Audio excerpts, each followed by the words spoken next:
IPL இனி என்ன கிண்ணத்தை வழங்கிவிட வேண்டியது தானே, இதை விட வேறு என்ன சொல்ல வேண்டியது இருக்கின்றது. கடந்த 8 ஐபிஎல் தொடர்களிலும் குவாலிஃபயர் ஒன்றில் வெற்றி பெற்ற அணி கிண்ணத்தை வெற்றி பெற்றிருக்கின்றது. ராயல் சேலஞ்சர்ஸ் பெங்களூர் அணி இன்றைய தினம் வெற்றி பெற்று இறுதிப் போட்டிக்கு தெரிவாகி இருக்கின்றார்கள். வரலாறு மாறுமா, வரலாறு தொடருமா, இதைத்தான் நாங்கள் பொறுத்திருந்து பார்க்க வேண்டியதாக இருக்கின்றது. குஜராத் டைட்டன்ஸ் மற்றும் ராயல் சேலஞ்சர்ஸ் பெங்களூர் அணிகளுக்கு இடையிலான போட்டி விறுவிறுப்பாக பரபரப்பாக உச்சகட்டத்தில் இருக்கும் என்று எதிர்பார்த்தால் ஒன் சைடாக மாறி போனது. நடப்பு சாம்பியனான ராயல் சேலஞ்சர்ஸ் பெங்களூர் இலகுவாக வெற்றி பெற்று இறுதிப் போட்டிக்கு தெரிவாகிவிட்டார்கள். நான் இன்றைய தினம் காலையில் சொன்ன வீடியோவிலும் 50-50 இருக்கும். ஒரு சின்ன வித்தியாசத்தில் 1-2 புள்ளிகள் அடிப்படையில் ஆர்சிபி வெற்றி பெறக்கூடிய வாய்ப்புகள் இருக்கின்றது என்று சொல்லியிருந்தேன்.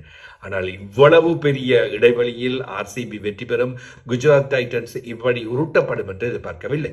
குஜராத் டைட்டன்ஸின் மிக அபாரமான பலமான பந்து வீச்சு அடித்து தாக்கப்பட்டமை இதற்கு மிக முக்கியமான காரணமாக அமைந்தது.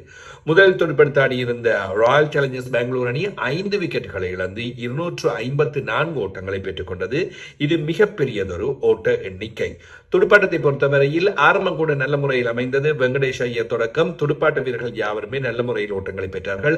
7 பந்துகளில் 19 ஓட்டங்கள் வெங்கடேஷ் ஐயர், 25 பந்துகளில் 43 ஓட்டங்கள் விராட் கோலி, தேவ்தத் படிக்கல் 19 பந்துகளில் 30 ஓட்டங்கள். ஆனால் 33 பந்துகளில் 9 சிக்சர்கள் 5 பவுண்டரிகள் அடங்கலாக 93 ஓட்டங்களை விளாசி தள்ளினார் ராயல் சேலஞ்சர்ஸ் பெங்களூர் அணியின் தலைவர் ரஜாத் படித்தர். இதுதான் இன்றைய தினம் ஆர்சிபியின் winning moment.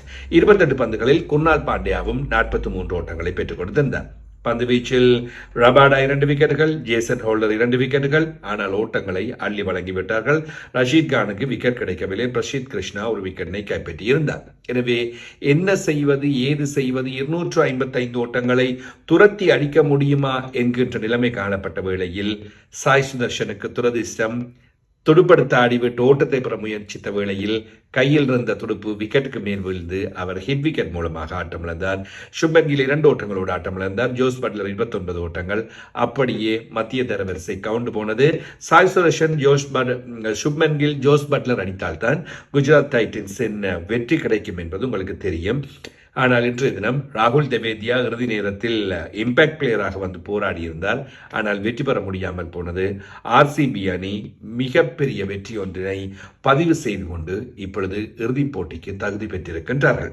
பந்துவீச்சில் Jacob Duffy 4 over 39 ஓட்டங்கள் 3 விக்கெட்டுகள்.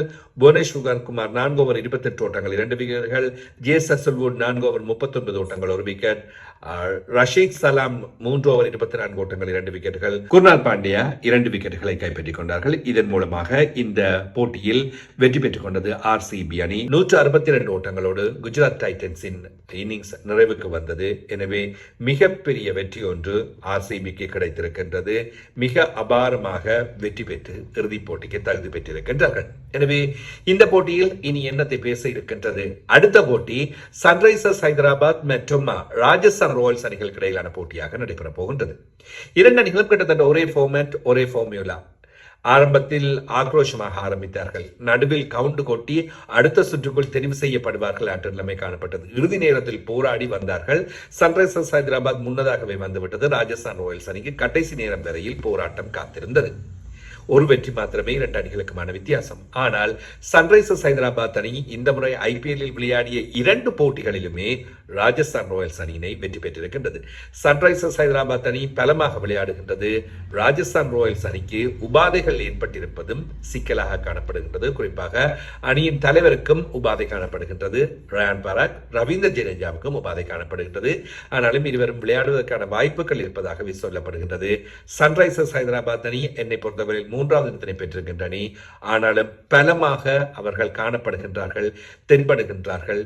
வெற்றி வாய்ப்பு ராஜஸ்தான் ராயல்ஸிலும் பார்க்க அவருக்கு இருக்கின்றது. ஆனால் ராஜஸ்தான் ராயல்ஸ் சார்பாக சூரியவன்சி இவர் எதையும் மாற்றக்கூடிய திறமை உள்ளவர் என்று எதிர்பார்க்கப்படுகின்றது.